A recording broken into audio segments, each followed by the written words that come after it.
Hello friends, welcome to my YouTube channel. आज हम करेंगे आपकी एक्सरसाइज 1.3 का 9th क्वेश्चन। 9th क्वेश्चन क्या है कि classify the following numbers as rational और इरेशनल। आपको कुछ नंबर्स दिए हुए हैं, उनमें से आपको बताना है कि कौन से रैशनल है और कौन से इरेशनल है। तो फर्स्ट पार्ट देखिए, इसका फर्स्ट पार्ट है √23। √23 क्या है? एक इरेशनल नंबर है। कैसे? तो पहले तो हम लिख देते हैं कि क्या है, इरेशनल है। इरेशनल कैसे है? क्योंकि √23 है जो एक, वो रूट में है, और ये क्या है, एक प्राइम नंबर भी है। एक तो ये एक प्राइम नंबर है, इसलिए भी रैशनल है, और दूसरा ये किसी का भी परफेक्ट स्क्वायर नहीं है। अगर किसी का परफेक्ट स्क्वायर होता तो ये रैशनल नंबर में चेंज हो जाता। किसी का परफेक्ट स्क्वायर होता तो ये रैशनल नंबर में चेंज हो जाता, ये इरेशनल नहीं रहता। फिर अब रूट में भी है ये, और प्राइम नंबर भी है, और किसी का भी परफेक्ट स्क्वायर नहीं है, इसलिए ये क्या है, इरेशनल है। अब देखते हैं सेकंड एग्जांपल। सेकंड क्या है?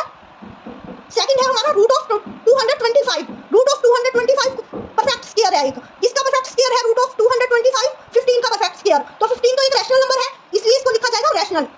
इसलिए ये क्या है, रैशनल। ये इरेशनल नहीं है, रैशनल है, क्योंकि ये 225 का परफेक्ट स्क्वायर है ना। 15 225 एक परफेक्ट स्क्वायर नंबर है 15 का, तो इसलिए ये रैशनल है। अब देखते हैं थर्ड। थर्ड क्या है? 0.3796। अब डेसिमल एक्सपेंशन दे रखी है, ये डेसिमल एक्सपेंशन दे रखी है, तो ये किस टाइप की डेसिमल एक्सपेंशन है? पहले तो हमें ये पता लगाना होगा, ये है टर्मिनेटिंग डेसिमल एक्सपेंशन, क्योंकि इसके आगे डैश डैश नहीं दे रखा। अगर डैश डैश दे रखा होता तो हम समझते इसको नॉन टर्मिनेटिंग, लेकिन अब डैश डैश नहीं दे रखा, तो इट मींस इसका रिमाइंडर 0 आ गया होगा। इट मींस ये कौन सी डेसिमल एक्सपेंशन है? Terminating decimal expansion. और जिनकी डेसिमल एक्सपेंशन टर्मिनेटिंग होती है, वो नंबर कौन से होते हैं? इंट्रो में आपको बताया था, वो नंबर होते हैं रैशनल नंबर्स। वो किसमें काउंट होते हैं? रैशनल नंबर्स में, इसलिए ये एक रैशनल नंबर है, रैशनल लिख देंगे इसको। अब देखते हैं अगला फोर्थ। फोर्थ क्या है? 7.478478 और डैश डैश। इट मींस ये रिपीट हो रहा है। 7.7 के बाद डेसिमल, और डेसिमल के बाद 478। इट मींस 478 क्या हो रहा है? रिपीट हो रहा है।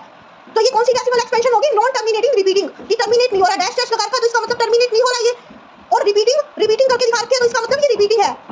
478 रिपीटिंग है। 478 को दो बार लिख रखा है ना डेसिमल के बाद, तो इसका मतलब ये नॉन टर्मिनेटिंग रिपीटिंग है। और नॉन टर्मिनेटिंग रिपीटिंग किस नंबर्स के अंडर आती है? इंट्रो में ये भी बताया था मैंने आपको कि नॉन टर्मिनेटिंग रिपीटिंग किस नंबर्स के अंडर आती है? रैशनल नंबर्स के अंडर। तो ये भी एक क्या हो जाएगा? Rational number. अब देखते हैं फिफ्थ पार्ट इसका। फिफ्थ पार्ट क्या है? 1.10, फिर उसके बाद 120, 130, 140, 1 उसके बाद 50 होगी। यहाँ पर चलता जा रहा है, तो इसका मतलब 50। ऐसा पैटर्न किसमें बनता है? ऐसा पैटर्न इसको कहते हैं नॉन टर्मिनेटिंग नॉन रिपीटिंग। कौन सी डेसिमल एक्सपेंशन होती है? ऐसी डेसिमल एक्सपेंशन जो आपको ये दे रखी है इसमें, ऐसी होती है नॉन टर्मिनेटिंग नॉन रिपीटिंग। यानी कि नंबर क्या नहीं होता? टर्मिनेट भी नहीं होता और रिपीट भी नहीं होता। ये क्या नहीं हो रहा? टर्मिनेट भी नहीं हो रहा, और एक एग्जैक्ट नंबर रिपीट नहीं हो रहा ना। पहले 2 0, फिर 3 0, फिर 4 0, फिर 5 0, 0 बढ़ती जा रही है। एक एग्जैक्ट नंबर रिपीट नहीं हो रहा, कोई एक एग्जैक्ट नंबर। तो इस ऐसी डेसिमल एक्सपेंशन को क्या बोलते हैं? Non terminating non repeating. कि टर्मिनेट भी नहीं हो रही और रिपीट भी नहीं हो रहा नंबर। तो ऐसी नंबर्स किसके अंडर आती है? इरेशनल नंबर्स के अंडर। इरेशनल नंबर्स के अंडर ये non terminating non repeating decimal expansion irrational number के अंडर आती है, तो इसको लिख देंगे इरेशनल। ओके, तो ये हो गया आपका 9th क्वेश्चन। ओके।